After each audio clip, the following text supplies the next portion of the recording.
Hi friends, welcome back to my channel. మీరు కనుక నా ఛానల్ ఫస్ట్ టైం చూస్తున్నారా అయితే సబ్స్క్రైబ్ చేసుకోండి. అలాగే పక్కనే ఉన్న బెల్ ఐకాన్ని క్లిక్ చేసేయండి ఫ్రెండ్స్. ఈరోజు ఎపిసోడ్ అయితే సూపర్గా అదిరిపోబోతుంది. ఎక్కడా స్కిప్ చేయకుండా మొత్తం చూసేయండి ఫ్రెండ్స్. అప్పుడే మీరు ఎంజాయ్ చేయగలుగుతారు. నచ్చినట్లయితే ఒక చిన్న లైక్ ఇచ్చి ఎంకరేజ్ చేసాను ఫ్రెండ్స్. ఇక ఎపిసోడ్లోకి అయితే వెళ్ళిపోదాం. ఎపిసోడ్ స్టార్ట్ అవగానే మొత్తానికి చూసుకున్నట్లయితే రుద్రాణి ఇక కావ్య మీద అందరి ముందు పిచ్చిదాన్ని చేయాలని చూసిన ప్లాన్ అయితే అట్టర్ ఫ్లాప్ అవుతుంది. కావ్య హెడ్ ఫోన్స్ పెట్టుకున్నానని ఇక క్లయింట్స్తో మాట్లాడుతున్నానని ఈ రుద్రాణి నా వెనకాల వచ్చి నన్ను ఫాలో చేయడం చాలా తప్పు అని చెప్పి ఇక గట్టిగా వార్నింగ్ ఇచ్చి మరీ వెళ్ళిపోతుంది. ఇక మరొక పక్క ఇంట్లో అందరూ కూడా కావ్య విషయంలో రుద్రాణి చేసింది తప్పని భావించడం జరుగుతుంది. ఇక నెక్స్ట్ డే మార్నింగ్ ఇక అందరూ కూడా ఎవరి పనుల్లో వాళ్ళు ఉంటే కావ్య కూడా వంట చేస్తూ వంటగదిలో బిజీగా ఉంటుంది. ఇక రాజు మాత్రం రూమ్లో అటు ఇటు తిరుగుతూ ఈ యామిని రోజు రోజుకి నా మీద ఇక పెత్తనం చలాయిస్తుంది, తన గ్రిప్పులో నన్ను పెట్టుకోవాలని ఎందుకు చూస్తుంది, అయినా నేను ఇక పర్సనల్గా ఎక్కడికి వెళ్ళినా తను నా వెంట ఎందుకు ఉంటుంది అని చెప్పి చాలా విసిగిపోతూ ఉంటాడు ఇక యామిని ప్రవర్తన చూస్తూ. కానీ కావ్య గురించి మాత్రం చాలా పాజిటివ్గా ఆలోచిస్తూ రాజు అయితే కళావతి గారిని చూడాలనిపిస్తుంది, కళావతి గారిని కలవాలనిపిస్తుంది. పాపం కళావతి గారిని కాఫీ కనిపించి ఇక నేను ఫోన్లో మాట్లాడుతూ ఉంటే ఫీల్ అయినట్టున్నారు, హెడేక్ కూడా వస్తుందని చెప్పారు, ఆమెకి ఒకసారి ఫోన్ చెయ్యాలి అని చెప్పి రాజ్ అయితే కాల్ చేస్తాడు కావ్యకి. కావ్య వంటగదిలో బిజీగా ఉండటం వల్ల ఫోన్ మోగుతూ ఉంటుంది.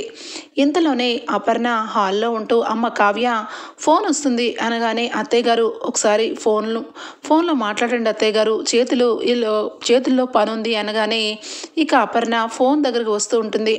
అప్పుడే కావ్యకి సడన్గా గుర్తుకు వస్తుంది, అమ్మ బాబోయ్ ఆయన గనక ఫోన్ చేస్తున్నారేమో, ఒకవేళ అత్తయ్య ఆయనతో మాట్లాడితే ఏ రకంగా తెలిసిపోతుంది కదా అని చెప్పి వెంటనే ఇక ఒక్కసారిగా షాక్ అయిపోతూ అపర్ణ వెంటనే లిఫ్ట్ చేసేస్తుంది.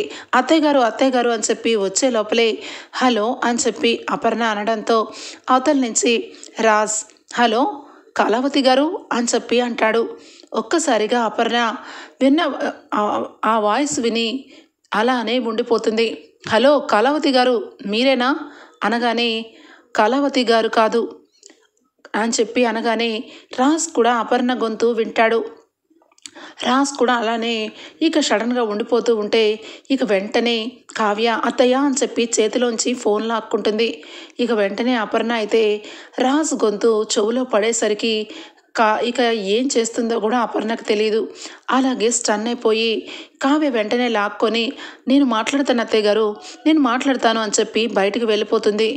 అపర్ణ ఇక ఏమి ఆలోచిస్తుందో కూడా అపర్ణకు అర్థం కాదు, అలాగే స్టన్ అయిపోయి ఉంటుంది. ఇక కావ్య గబా బయటికి వచ్చి హలో నేను తర్వాత మాట్లాడతానండి, మీరు ఫోన్ పెట్టేసేయండి అని చెప్పి ఫోన్ పెట్టేసి ఇక రూమ్లోకి వెళ్ళిపోతుంది. ఇక ఇదిలా జరిగితే ఇక రుద్రాణి అయితే కావ్య మీద ఇంకొక రకమైన ప్లాన్ వేయడానికి స్టార్ట్ అవుతుంది. ఒరే రాహుల్, ఈ కావ్య ఏంట్రా ఈ రకంగా ఉంటుంది, చూడటానికి అమాయకంగా ఉన్న దీని బుర్రలో ఇన్ని ప్లాన్లు, మనం వెళ్ళిన తర్వాత అక్కడ మనల్ని ఇరికించడం కోసమే ఈ రకమైన ప్లాన్ వేసిందేమోనని నాకు అనిపిస్తుంది అనగానే ఏదైనా మమ్మీ కావ్య మాత్రం పిచ్చ క్లారిటీతో ఉంది, అయినా నాకు ఒకటి అర్థం కావట్లేదు మమ్మీ, ఆఫీస్ కానీ ఇంట్లో బయలుదేరింది, అక్కడికి వెళ్ళి ఇక హెడ్ ఫోన్స్తో మాట్లాడుతూ క్లయింట్స్ అని చెప్పి కవర్ చేసింది, ఒకవేళ నిజంగా క్లయింట్స్తో మాట్లాడుతుందా లేదా ఇంకెవరితోనన్నా మాట్లాడుతుందా మమ్మీ, నాకెందుకో కావ్య ప్రవర్తనలో చాలా మార్పు అనిపిస్తుంది, ఎప్పుడూ లేని విధంగా చక్కగా చీర కట్టుకొని తల నిండా పూలు పెట్టుకొని ఏదో పేరంటానికి బయలుదేరినట్టుగా వెళ్తుంది, తన మొహంలో ఎక్కడ కూడా భర్త లేడు అనేది కొంచెం కూడా అనుమానం కూడా కనిపించట్లేదురా రాహుల్, అదే నాకు అనుమానంగా అనిపిస్తుంది, నిజంగా కావ్య చెప్పినట్టు రాజ్ బ్రతికే ఉన్నాడా, రాజ్ బ్రతికే ఉంటే కావ్యతో ఇక ఇంటికి రావాలి కానీ కావ్య ఇక నా భర్త బ్రతికే ఉన్నాడు అంటుంది తప్పించి మనిషిని తీసుకురావట్లేదు, అసలు ఏమవుతుందిరా, నాకు పిచ్చి పట్టేలా ఉంది, నేను నీకు కావ్యని ఫాలో అవ్వమని చెప్పాను కదా, కావ్య విషయంలో ఏదైనా క్లారిటీ దొరికితే కదరా మనం ఏదైనా చెయ్యాలి అనగానే లేదు మమ్మీ, నువ్వు వెళ్ళాము, అక్కడ కావ్య ఒక్కదే ఉంది. ఇక నువ్వు చెప్పినట్టుగా ఈరోజు నుంచి కావ్య మీద ఖచ్చితంగా సీరియస్గా కన్నేస్తాను. తను ఎప్పుడెప్పుడు ఎవరితో మాట్లాడుతుంది, ఎవరిని కలుస్తుంది అన్నీ కూడా గ్యాదర్ చేస్తాను మమ్మీ అని చెప్పి రాహుల్ అంటాడు. ఇక రాజ్కి కావ్య కాల్ చేస్తుంది. ఇక వెంటనే హాల్లో ఉన్న ఫోన్ తీసుకొని రాజ్, కలవతి గారే, ఖచ్చితంగా కలవతి గారే అని చెప్పి ఇక లోపలికి రావడం దూరం నుంచి యామిని గమనిస్తుంది. ఇదేంటి, రామ్లో ఏ రకమైన మార్పు వచ్చింది? ఫోన్ రాగానే చాలా ఆనందపడిపోతూ చాలా పర్సనల్గా వెళ్ళి మాట్లాడుకుంటున్నాడు. ఖచ్చితంగా తన వైఫ్ కావ్యతోనా, లేదంటే ఖచ్చితంగా కావ్య అయి ఉండొచ్చు. మొన్న కూడా కాఫీ షాప్లో 2 కప్స్ కనిపించాయి. ఖచ్చితంగా ఆ కావ్యని మీట్ అయ్యడానికి వెళ్ళుంటాడు. నేను అనుకున్నంత అమాయకుడైతే కాదు రాజ్. నువ్వు గతం మర్చిపోయినా నీలో ఉన్న మొండితనాన్ని నువ్వు వదులుకోలేదు. అందుకే నువ్వు నా గ్రిప్పులో ఉండడానికి నీకు ఇష్టం అనిపించట్లేదు. కాబట్టి నేను కూడా నా యాంగిల్ని బయట పెట్టాలి కదా. నేను ఇలా సాఫ్ట్గా ఉంటే నువ్వు మాట వినవు. కాబట్టి నువ్వు నా దారిలోకి రావాలి అంటే ఖచ్చితంగా నేను ఎమోషనల్ బ్లాక్మెయిల్ చెయ్యాలి. అది ఈరోజు నుంచే స్టార్ట్ చేస్తాను రాజ్. ఖచ్చితంగా నువ్వు ఆ కళావతిని దూరంగా ఇక వెళ్ళిపోమని నీ నోటితో నువ్వే చెప్పేలాగా చేస్తాను అని చెప్పి యామిని అయితే అనుకుంటుంది. ఇక రాజ్ అయితే, కళావతి గారు మీకు హెడ్ఏక్ అన్నారు కదా, తగ్గిందా అని చెప్పి ప్రేమగా అడుగుతాడు. ఆ మాటలు విని కావ్య, నా హెడ్ఏక్ ఎప్పుడో తగ్గిపోయిందిలేండి. మీరు ఎలా ఉన్నారు? సారీ అండి, నేను మధ్యలోనే ఫోన్ కాల్ రావటం వల్ల నేను ఆఫీస్కి వెళ్ళిపోయాను, అర్జెంట్ మీటింగ్ ఉండడం వల్ల అని చెప్పి కావ్య చెప్తుంది. కావ్య మాటలు విని, పర్వాలేదులేండి, నేను కూడా మీ తర్వాత వెంటనే వెళ్ళిపోయాను. అవును, మీరు నాకు ప్రామిస్ చేశారు కదా మంచి ఫుడ్ని ప్రిపేర్ చేసినప్పుడు నాకు పంపిస్తానని, ఎంతవరకు వచ్చింది అని చెప్పి ఇక రాజ్ అయితే చాలా సరదాగా కావ్యతో కాలక్షేపంతో మాట్లాడుతూ ఉంటాడు.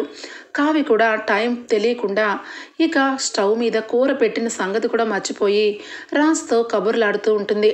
ఇదంతా కూడా జరిగిపోతూ ఉంటే ఇక రుద్రానికి ఛాన్స్ అయితే దొరికిపోతుంది.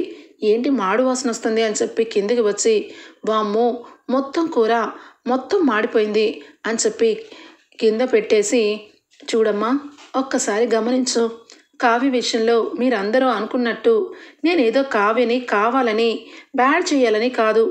కూర పొయ్యి మీద వేసి ఫోన్లో కబుర్లాడుకుంటుంది, కావాలంటే చూడండి అని చెప్పి ఇక ఇందిరాదేవిని తీసుకొని వెళ్ళి విండో ఓపెన్ చేసి మాట్లాడిస్తూ ఉంటుంది.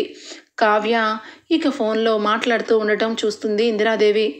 ఏంటి, ఏదో తప్పు చేసినట్టు, ఏదో వింత విషయం జరిగినట్టుగా మాట్లాడుతున్నావు?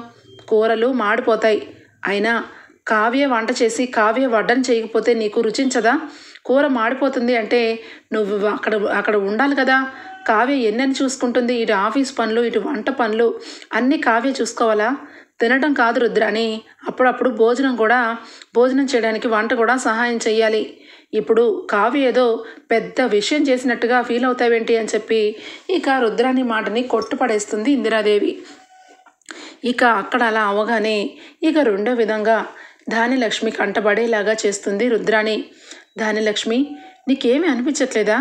ఎవరైనా భర్త కనిపించకపోతే ఒకటి రూమ్లో ఉండిపోయి ఇక బాధలో కుమిలిపోయి వేచారిపోయి ఇక భోజనం కూడా మానేస్తారు, నిజమా కాదా అనగానే, ఎందుకలా మాట్లాడుతున్నావు? అందరూ కాదు కొంతమందే అని చెప్పి అంటుంది ఇక ధాన్యలక్ష్మి. కొంతమంది ఏంటి, అందరూ అలాగే చేస్తారు అని చెప్పి రుద్రాని అనగానే, లేదు రుద్రాని, భర్త కనిపించకపోతే అందరూ మానేయాలని రూల్ లేదు.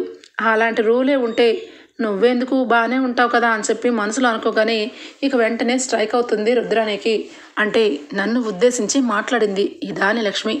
సరే, వీళ్ళందరూ నా గురించి ఎన్ని సటార్లు వేసుకున్నా నేను వదలను కదా అని చెప్పి ధాన్యలక్ష్మి, కావ్యం చూస్తుంటే నీకు ఏమన్నా డౌట్ అనిపించట్లేదా అనగానే, ఏం మాట్లాడుతున్నావు రుద్రాని? కావ్య గురించి నువ్వే అనవసరంగా లేనిపోని అపోహలు పెట్టుకొని అందరి ముందు ఇక ఫూల్ అవుతున్నావు.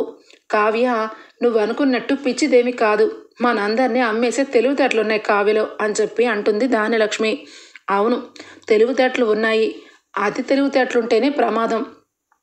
ఈ కావ్య రాజ్ చచ్చిపోయాడు అని చెప్తే ఇక ఆస్తి విషయంలో కళ్యాణ్కి అలాగే ఇక ప్రాపర్టీకి సంబంధించినవన్నీ పవర్ ఆఫ్ పట్టా ఇవ్వాల్సి వస్తుందని, తన భర్త బతికే ఉన్నాడని కావాలని నటిస్తుంది. భర్త చనిపోయాడు, ఆ సంగతి అందరికీ తెలుసు.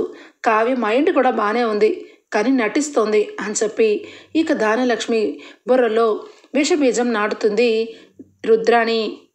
అంటే ఏమంటున్నావు రుద్రాణి, అర్థమయ్యేలా చెప్పు అనగానే కావ్య కావాలనే ఇక రాజు చనిపోయినా బ్రతుకున్నాడని అబద్ధం చెప్తుందని అనిపిస్తుంది. ఇది పక్కన పెడితే కావ్య ప్రవర్తనలో కూడా నాకు చాలా చాలా ఆశ్చర్యం వేస్తుంది.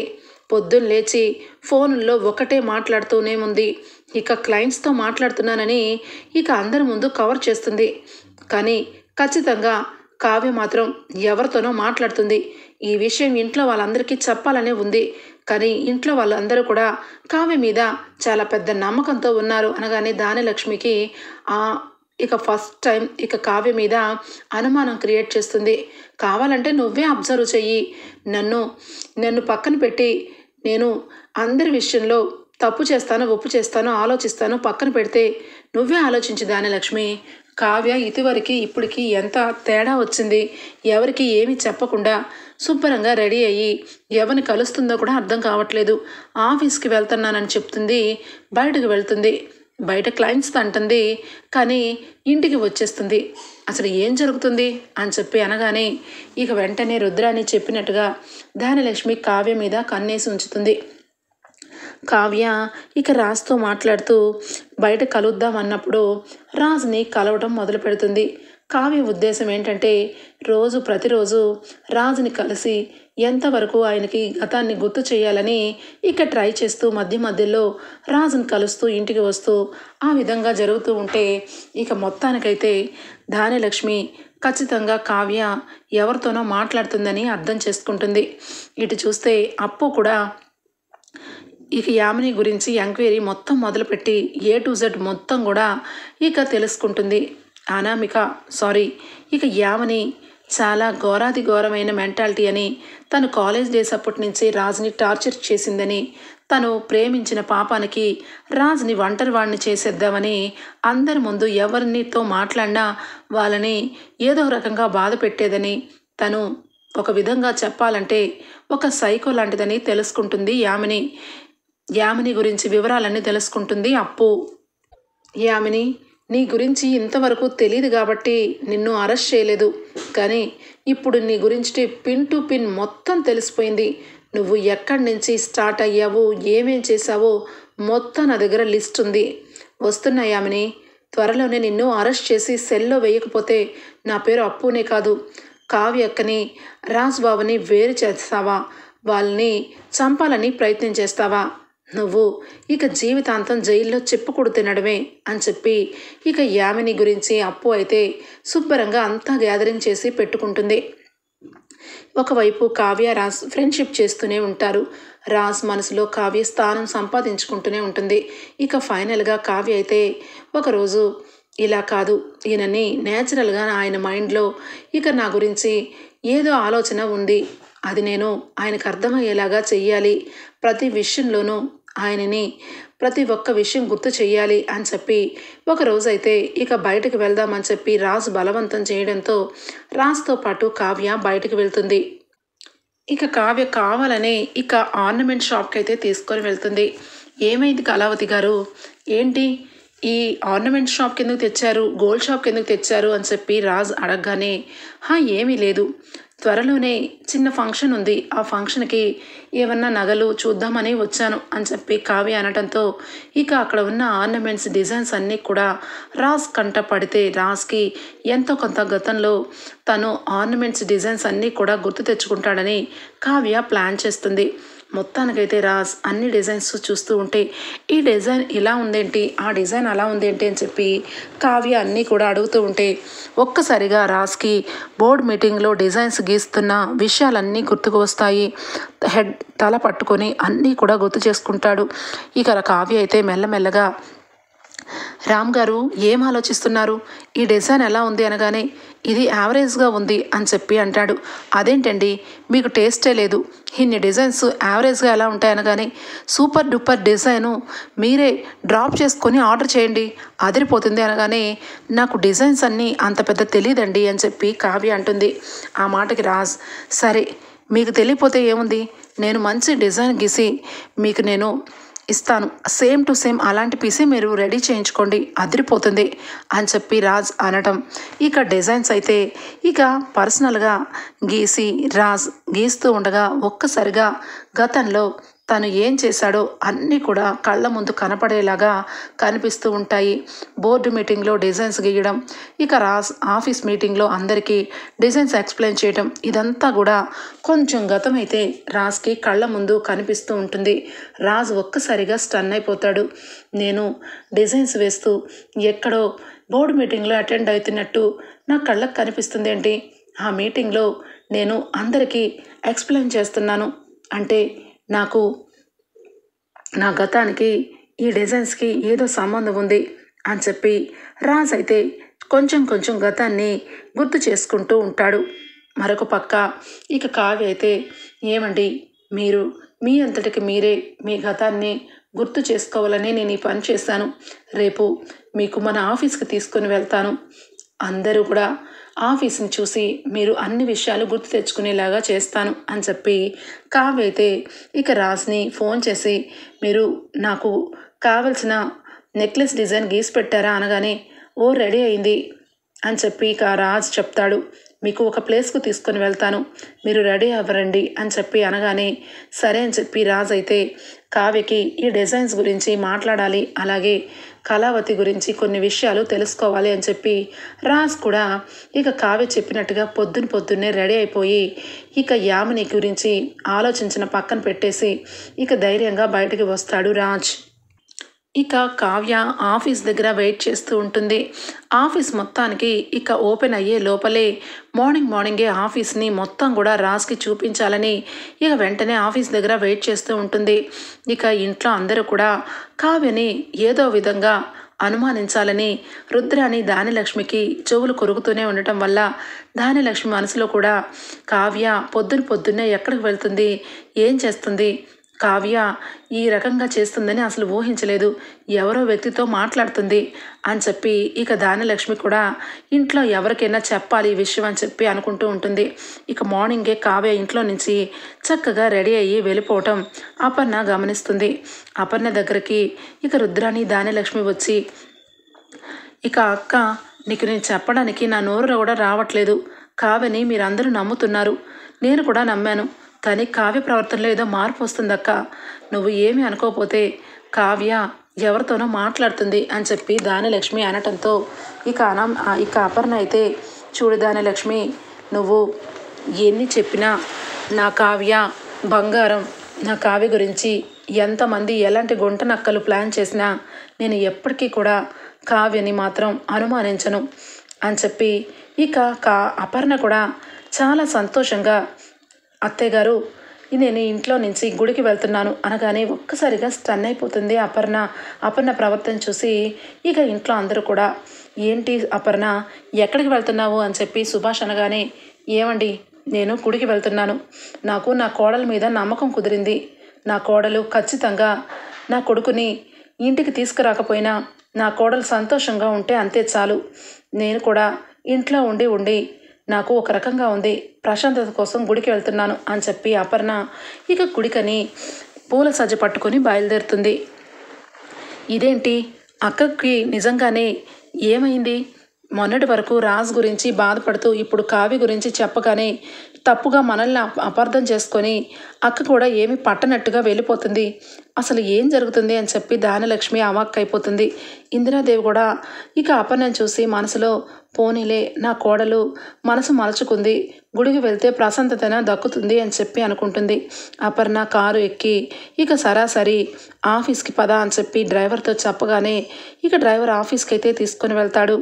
ఇక మనసులో కావ్య గురించి ఆలోచిస్తూ ఉంటుంది అపర్ణ. ఇక అక్కడికి వెళ్ళగానే ఇక ఒక్కసారిగా కావ్యని చూస్తుంది దూరం నుంచి. నా కోడల గురించి ఎవరు ఏమన్నా నా కోడలు బంగారం. నా కోడలు గురించి తప్పుగా ఎవరు మాట్లాడినా నేను సహించలేను. తను ఆఫీస్కి వచ్చింది. తను కావాలని ఎవరితోనో మాట్లాడుతుందని ఈ రుద్రాని దాని లక్ష్మి అనుకుంటున్నారు. నా కోడలు తప్పు చేయదు. నేను నా కోడల్ని నమ్ముతాను మనస్ఫూర్తిగా అని చెప్పి భగవంతుడి గుడికి వెళ్ళి దండం పెట్టుకొని మరీ ఆఫీస్కి వెళ్తుంది అపర్ణ. ఇక అప్పుడే ఒక్కసారిగా అక్కడ రాజుని చూస్తుంది అపర్ణ. ఉన్న పలంగా రాజుని చూసి ఆనంద బాష్పాలతో అపర్ణ చాలా సంతోషపడిపోతూ, నాకు తెలుసురా, నువ్వు ఫోన్ చేసి కళావతి అని చెప్పి నువ్వు అన్నప్పుడే నీ గొంతుని గుర్తుపట్టాను. కానీ ఈ కావ్య ఎందుకు నా నుంచి నువ్వు బ్రతికే ఉన్నావో నిన్ను చూపించే నిజాన్ని ఎందుకు దాచిపెట్టిందా అని చెప్పి కావ్యని ఫాలో అయ్యే వచ్చాను. నాకు నిన్ను చూస్తుంటే చాలా సంతోషంగా ఉంది నాన్న అని చెప్పి దూరం నుంచి కావ్య అలాగే రాజుని చూస్తూ ఫాస్ట్గా అపర్ణ వెళ్తుంది. అపర్ణ రాజుని చూసి ఇక రాజ్ నాన్న అని చెప్పి గట్టిగా వెళ్ళి ఒక్కసారిగా ఇక పట్టుకొని ఏడ్చేస్తుంది. ఇంతలోనే కావ్య అత్తయ్య గారు అని చెప్పి ఫాస్ట్గా ఇక రాబోతూ ఉండగానే, నాన్న రాజ్, ఏంట్రా నువ్వు బ్రతికి ఎక్కడో ఉండడం ఏంట్రా? ఈ అమ్మ గుర్తు రాలేదా?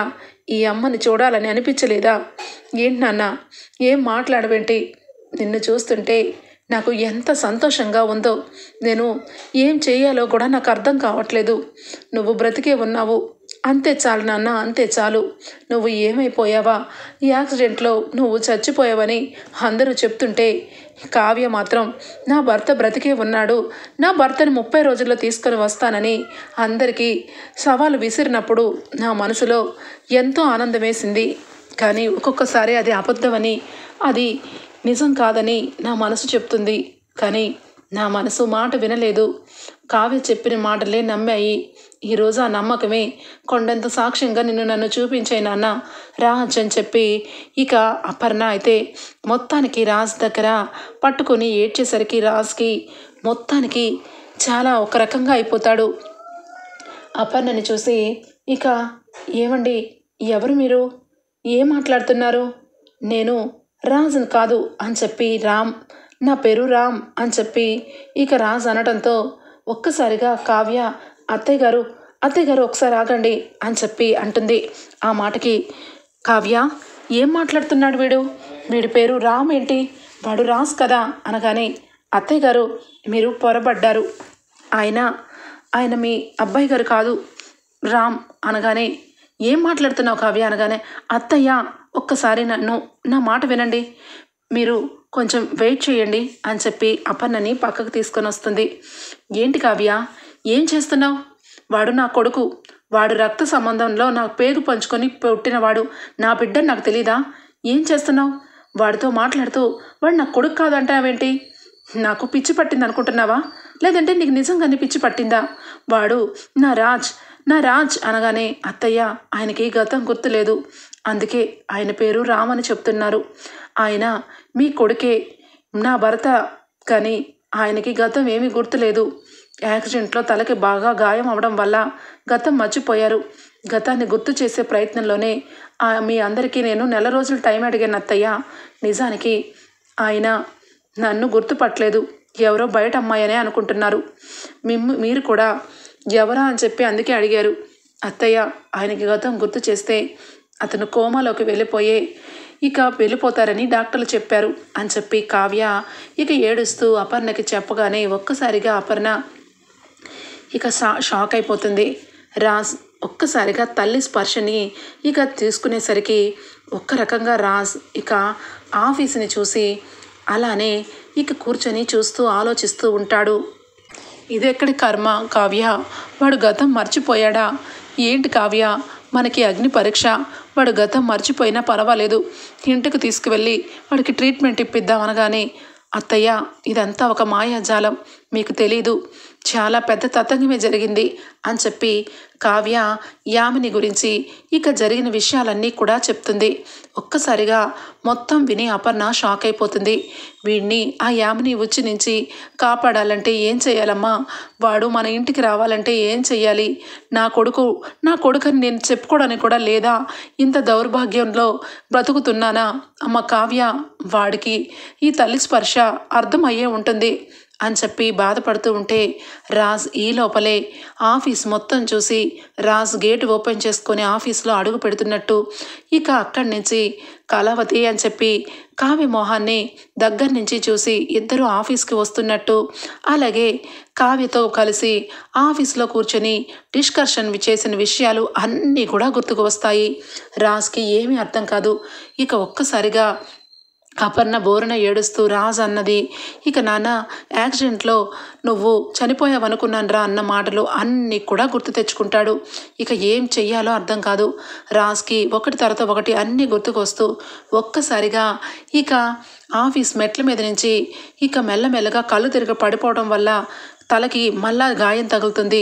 ఏమండి ఏమండి అని చెప్పి ఒకవైపు కావ్య, మరోవైపు అపర్ణ ఇద్దరు కూడా ఇక పరుగున వస్తారు. అత్తయ్య అత్తయ్య, ఆయనకి ఏదో అయ్యింది, తలకి గాయమైంది అత్తయ్య అని చెప్పి ఇక వెంటనే ఏడుస్తూ ఉంటే రాజ్ ఇక కళ్ళు మూసుకొని స్పృహ కోల్పోయి ఉంటాడు.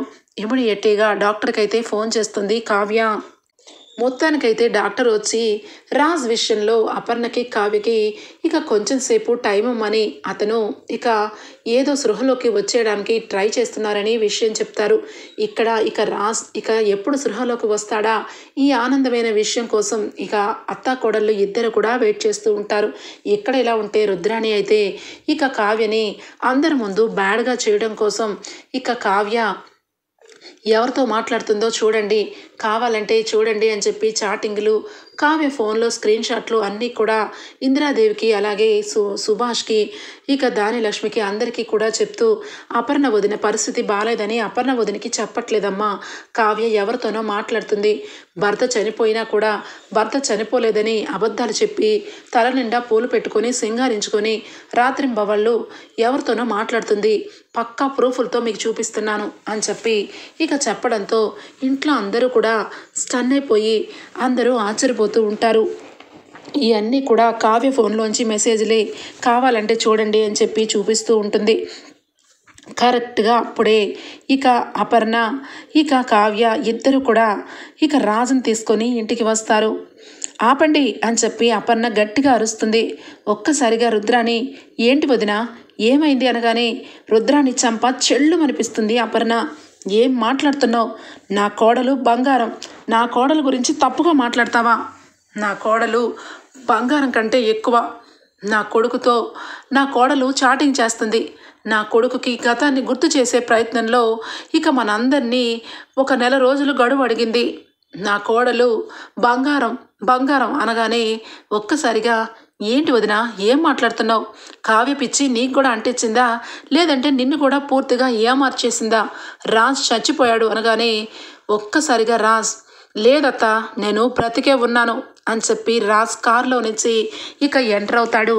ఒక్కసారిగా రాజ్ టీవీగా నడుచుకుంటూ స్పెట్స్ పట్టుకొని లోపలికి ఎంటర్ అవగానే దెబ్బకి గుండె ఆగినంత పని అవుతుంది రుద్రానికి, రాహుల్కి. ఇక అందరూ కూడా సుభాష్, ఇక ధాన్యలక్ష్మి, కళ్యాణ్ అందరూ కూడా పరుగున రాజన్నయ్య అని చెప్పి కళ్యాణ్, ఒకవైపు నాన్న సుభాష్, నాన్న రాజ్ అని చెప్పి సుభాష్, ఒరే మనవడా అని చెప్పి ఇంటి కుటుంబ సభ్యులందరూ రాజుని పట్టుకొని ఒక్కసారిగా ఎమోషనల్ అయిపోతారు. అందరికీ ఇక రాజ్ కనపడడంతో కావ్య రాజుని చూపించి, చెప్పాను కదా అమ్మమ్మ, ఆయన బ్రతికే ఉన్నారు, నా మాంగళ్యం ఇక బ్రతికే ఉన్నాడు నా భర్త అని చెప్పి నేను చెప్పాను, మీరెవరూ నమ్మలేదు, కానీ నిలువెత్తు సాక్ష్యాన్ని చూపిస్తున్నాను, నమ్మండి. చూడండి రుద్రాణి గారు, మీరు ఏదో ఆశించారు, కానీ మీరు ఆశించింది ఎప్పటికీ జరగదు. మీరే పిచ్చి ఆసుపత్రికి వెళ్ళి ట్రీట్మెంట్ చేయించుకోండి, ఎందుకంటే ఆయన బ్రతికి వచ్చారు కాబట్టి, మీ మైండ్ బ్లాక్ అయిపోయింది కాబట్టి అని చెప్పి కావ్య ఇక రుద్రాణికైతే కౌంటర్ బాగా విసురుతుంది. ఇక ఒక్కసారిగా అపర్ణ, ఏమండి మన అబ్బాయి రాజ్ అండి, నేను కావ్య చెప్పినట్టుగానే అన్ని విషయాల్లోనూ కావ్య మీద నమ్మకం పెట్టుకున్నాను. వాడు ఒకసారి ఫోన్ చేశాడండి. వాడి గొంతు నేను విన్నాను. అందుకే కావ్యని ఫాలో చేస్తూ నేనే వెళ్ళాను. వాడు గతం మొత్తం మర్చిపోయాడండి. ఈరోజు మళ్ళా గతం తిరిగి గుర్తు తెచ్చుకొని మనల్నందరినీ గుర్తుపట్టి మన ఇంటికి మన బిడ్డ వచ్చేసాడు అని చెప్పి ఇక రాజ్ గురించి సంబరపడిపోతూ ఉంటుంది అపర్ణ. ఇక మొత్తానికైతే ఇక అప్పు కూడా ఇంటికి వస్తుంది. బావా, నువ్వు సంతోషంగా ఉండాలి, నువ్వు అందరినీ గుర్తుపట్టాలి అని చెప్పి అక్క ఇప్పుడు వరకు ఈ విషయంలో ఎవరికి బయట పెట్టలేదు. కానీ నీ వెనకాల చాలా పెద్ద కుట్ర చేసింది ఆ యామిని. నీకు అలాగే అక్కకి యాక్సిడెంట్ చేయించింది. స్కూల్ గురించి, అలాగే నీ చదువు గురించి, నీ ఫ్రెండ్స్ గురించి నీ మైండ్ని అబద్ధం క్రియేట్ చేసి ఇక నిన్ను డైవర్షన్ చేసింది. నిన్ను పెళ్లి చేసుకోవాలని చూసింది ఆ యామిని అనగానే రాజు ఒక్కసారిగా, అవునప్పు, ఆ యామినిని నేను ఎప్పుడో దూరం పెట్టాను. అది ఒక సైకో మనిషిలాగే కనపడుతూ ఉన్న ఒక బ్రహ్మ రాక్షసి అని చెప్పి రాజు చెప్తాడు. ఇక వెంటనే కావ్య, అత్తయ్య గారు ఇప్పుడే వస్తాం, కొంచెం పని ఉంది అత్తయ్య గారు, పని ముగించుకొని మళ్ళా మేమిద్దరం వస్తాము అనగానే ఇద్దరు వెళ్ళి విజయంతో రండి, హారతి పల్లెంతో ఎదురుంటాను అని చెప్పి అపర్ణ చెప్తుంది. నా కొడుకుని ఎంత క్షోభ పెట్టినా ఆ దాన్ని ఇక ఖచ్చితంగా సెల్లో వేయించాల్సిందే అప్పు అని చెప్పి అనగానే, అయ్యో ఆంటీ, దానిని ఏ రకంగా నేను చెప్పకూడదు తినిపిస్తానో చూడండి అని చెప్పి అప్పు, రాజ్, కావ్య, పోలీసులు అందరూ కలిసి ఇక యామిని ఇంటికి బయలుదేరుతారు. ఇక అప్పటికే యామిని ఇంట్లో పిచ్చిదానిలాగా సైకోలాగా మారిపోయి రాజ్ ఎక్కడికి వెళ్ళినా నా దగ్గరికి తెచ్చుకుంటాను, నేను బ్రతకలేను, వాడికి గతం మొత్తం గుర్తుకు వస్తే నేను బ్రతకలేను, వాడిని ఏదో రకంగా నా సొంతం చేసుకుంటాను, కావ్యని చంపేస్తాను అని చెప్పి ఇక మొత్తానికైతే రివాల్వర్ తీస్తూ ఉంటే ఒక్కసారిగా నీకంత సీన్ లేదు, నీ చాప్టర్ క్లోజ్ అయిపోయింది అని చెప్పి ఇక అప్పు అనటం వింటుంది యామిని. ఒక్కసారిగా పోలీసులు వచ్చి యామినికి సంఖ్యలు వేస్తారు. నా కూతురికి ఏమీ తెలియదు, నా కూతురికి ఇక మైండ్ సరిగా పనిచేయదు, నా కూతురిని అరెస్ట్ చేయొద్దు అనగానే ఒక తల్లిదండ్రులుగా కూతురిని కంట్రోల్ చేసి తనకి ట్రీట్మెంట్ ఇవ్వచ్చాల్సింది పోయి తనతో పాటు మీరు కూడా ఇలాంటి తప్పుడు దీంట్లో సాక్ష్యాధారాలుగా మీరు నిలిచినందుకు సెల్యూట్ చేస్తున్నాను. ఒక తల్లిదండ్రులుగా ఒక మంచిని పెంచాలి కానీ వేరే ఒకళ్ళ జీవితాలని పణంగా పెట్టి నీ కూతుర్ని ఇక అందరం ఎక్కించాలని చూస్తే మొత్తానికి ఇదిగో ఈ గతే పడుతుంది అని చెప్పి ఇక కావ్య అనటం, రాజు వచ్చి మిమ్మల్ని ఎంతగానో నమ్మాను, మీరు చాలా ఘోరాది ఘోరంగా యామినితో చేయి కలిపి నా దృష్టిలో చాలా కిందకి దిగజారిపోయారు, ఇంకా చూస్తావేంటప్పు, వీళ్ళని అరెస్ట్ చేసి వీళ్ళు చేసిన తప్పుకి శిక్ష పడేలాగా చెయ్యి అని చెప్పి రాజ్ చెప్పడం జరుగుతుంది. మొత్తానికైతే యామిని కుటుంబాన్ని మొత్తాన్ని తీసుకెళ్లి సెల్లో వేస్తుంది అప్పు. ఇక రాజ్, కావ్య ఆనందంతో ఇంటికి బయలుదేరుతారు. హారతి పల్లెంతో అపర్ణ రెడీగా ఉండి దిష్టి తీసి ఇక బయట పడేసి కావ్యని, రాజుని హక్కును చేర్చుకుంటుంది. ఓకే ఫ్రెండ్స్, రాబోయే ఎపిసోడ్స్లో ఈ విధంగానే జరగబోతుంది. మీకు గనక నచ్చినట్లయితే ఒక లైక్ ఇచ్చేయండి friends. Bye, take care, thank you.